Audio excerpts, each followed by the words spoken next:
Hi, I'm Amanda Hocking and you're watching SableCaught. Pam Macmillan gave me the amazing opportunity to sit round a pizza-laden table with some other book bloggers and talk to Amanda Hocking, author of Switched. Now, I don't know if you've heard of Amanda Hocking before, but she's got a very Cinderella author story. She started off back in 2010 self-publishing ebooks on Amazon, and she managed to sell so many copies that a publishing house agreed to take her up. Now, I guess this is exactly what every self-published author wants to do, but finding someone who actually manages to do it is very rare. Switched is a story about Wendy Everly. The book starts with a scene from her 6th birthday, which isn't the joyous, balloon-filled affair you'd expect. In fact, it involves her deranged mother going for her with a kitchen knife, screaming that she's not her real daughter. 11 years later, Wendy's mother is still in a psychiatric hospital, but Wendy's starting to wonder if she wasn't right all along.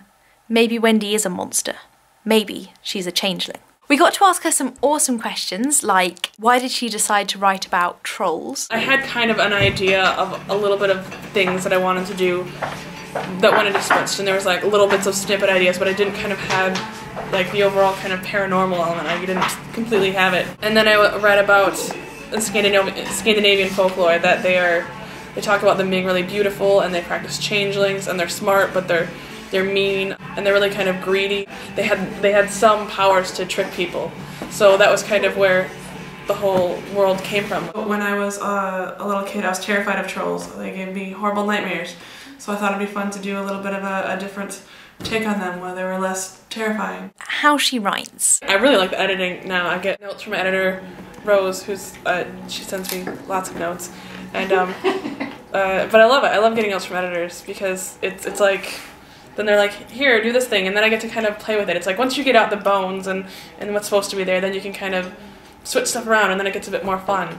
The writing and just getting it all out is a hard part. But a lot of authors, they say there's I don't know, there's a syndrome for it, but I don't know what it is, where you get kind of stuck in your own world and you just want to keep writing about these characters and you can go on forever. I don't really have that. I'm like at the point I'm like, that was nice hanging out with you, I'm ready to move on now. Also how sex scenes and mature content are considered in her books. There is one very minimal, tasteful sex scene. And I got a review of somebody saying the book was all great and all good for everything, and then at the end it was just filthy and horrible.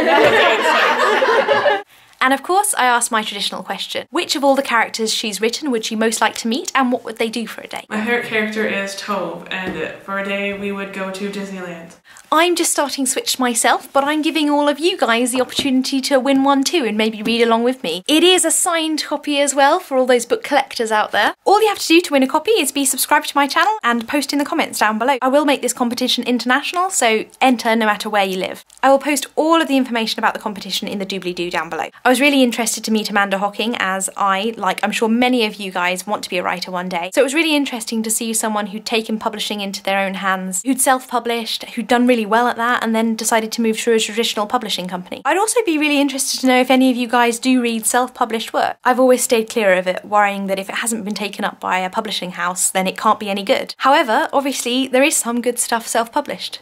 I'd be really interested to hear your thoughts in the comments down below. I just about have time to reveal the winner of my The Fault in Our Stars giveaway. Since the last time I did this, I found a hat. A sorting hat.